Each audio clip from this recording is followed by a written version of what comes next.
Hi, I'm Karen Stever with Griffin GGS Pros, and welcome to my webinar series on biostimulants. It's a six-part series. I'm going to start with plant growth promoting microbes. First, we're going to define a biostimulant. It's any substance or product that promotes plant health and growth beyond the nutrition that substance provides. So basically that you're getting something extra more than the nitrogen and the other nutrients in there are expected to provide, and that can be tested and shown. One of the things that often shows up is enhanced root growth, as shown in this picture. So in the series, we're going to start with microbes. I've divided up the most common biostimulants into five sections. And at the end, we'll talk about which biostimulants you might use to reduce your overall fertilizer usage. So be sure to tune in for that. So plant growth promoting microbes is not only a mouthful, but it encompasses a number of different organisms that can influence plant growth. That's mycorrhizal fungi, other true fungi, bacteria, and yeast. And these organisms can be found in horticultural products, both in some of them in EPA registered fungicides and other as nutritional supplements, additions to soils, or root inoculants and such as that. Starting with mycorrhizae. Mycorrhizae are a specialized fungus found in the myco-apply products, some pro-mix soils, and many other product lines. They are specialized fungi in that they colonize plants' roots permanently. Once they make the connection, they continue to grow with that plant for its lifetime. And there are many, or at least multiple genera of mycorrhizal type fungi, and those are further subdivided into two different types. The endotype, which colonizes mainly herbaceous plants, that at the roots of herbaceous plants, it grows partially into the root tissue. And the ecto that colonizes woody species, those genera, they grow completely on the outside of the root. So there's a division there. The products will be typically either endo or ecto, although MyGrowApply makes several mixes for all purpose that would cover all plants. And in nature, about 95% or 98% of all plants do have a natural association with mycorrhizae. So we're like adding something back that might be missing in horticultural production.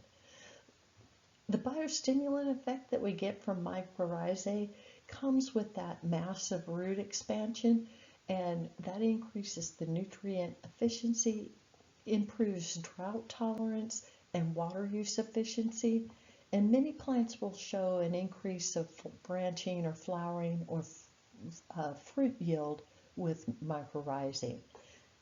As shown at the strawberry here at the bottom that's been treated with the mycorrhizae, you can see it's a bit heftier of a plant.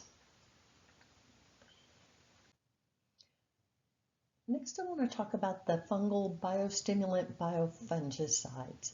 These are all trichoderma species that I'm going to talk about, but there may be others out there on the market. They are different species found in the registered fungicides of Tega, Root Shield Plus, Asperello, and other products, as well as will find trichoderma species in those supplemental type inoculant products that I talked about. Their fungicidal activity is multi-pronged. They form a gel around the roots that antagonizes, the pathogens being able to colonize the roots. They themselves colonize the roots, the trichoderma do, so competition for resources and space. And they also can prey directly on pathogens or other organisms. So that is what their fungicidal activity entails. The biostimulant activity is we see an increase in nitrogen uptake, a lot of times increase in chlorophyll, an overall increase in plant health and in yield. And as I mentioned at the start, look at the difference in the root zones of those two plants, non-treated on the left and treated on the right. The trichoderma fungus do colonize the roots long term. They last for a few months. Most of the manufacturers, I think, will recommend re-inoculating for long-term crops, re-inoculating at about 2 months with those. And lastly are our bacterial biostimulants. We have many species of bacteria that show biostimulant activity. Not all of them can be formulated into products. So we have a lot of products formulated with Bacillus strains, but some others like Streptomyces and Pseudomonas as well. And that list is totally incomplete. But in general, these bacteria work as fungicides. At least these ones that are registered that we're discussing work as fungicides through parasitism and the other mechanisms that we've talked about. But in addition, several of them produce antibiotic small molecule metabolites that directly will affect pathogens. The biostimulant activities that we see is an increase in stress tolerance, nitrogen uptake is increased, the plant health is overall improved. You can see that in the plants, and we can see that stress recovery is imparted onto the plant when we apply these products to the root zone. Only to the root zone. The foliar application invokes different mechanisms in the plant, so the root zone is where we get this induced resistance effect. These bacteria actually colonize the roots, maybe even enter the roots or get involved in root hair formation, and but that's a temporary process for them. Then the activity wanes, and so most manufacturers recommend reapplying at someplace between 1 to 3 weeks for them. In our next slide, I'm going to look at that stress resistance that I mentioned. This is some work done by Dr. Michelle Jones in her lab at Ohio State University. And on the top, what we see is an inoculated plant with Bacillus and an untreated plant. Those plants were planted up, inoculated, and then water stressed for 14 days. After 14 days, water was applied, and then 7 days later, the pictures at the bottom were taken. And we can see that the treated, while it's dry and after in the recovery, the treated petunia is faring much better than the ones on the right, which are essentially dead. So that is just a vivid example of the stress recovery that these kind of organisms and that biostimulants can give. So recapping our biostimulant effects, most of these will promote additional root growth, increased root structure, or root elongation in the case of the mycorrhizae. That the overall effect is increased nutrient uptake.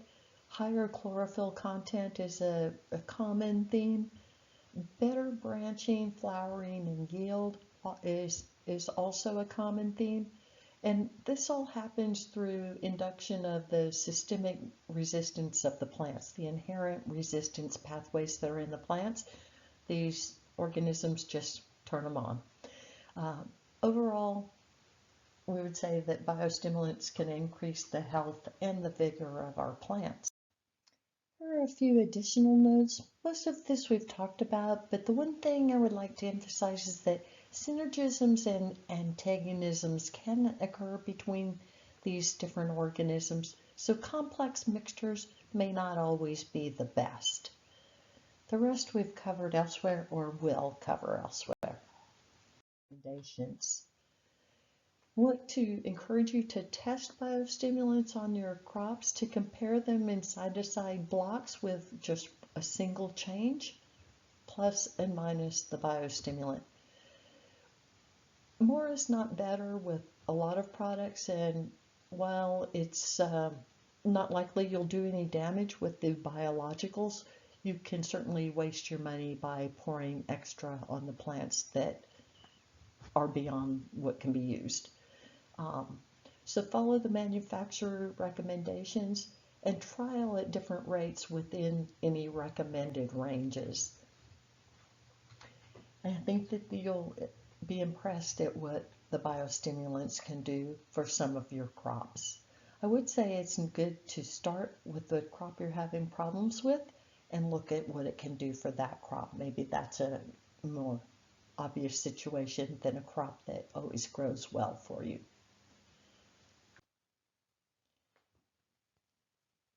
So I hope you've enjoyed today's webinar. Please contact me at the email or the phone number shown here if you have any questions. I would be happy to talk with you and answer them or provide any additional information. And please join us for the next editions of the Biostimulant series. Thanks.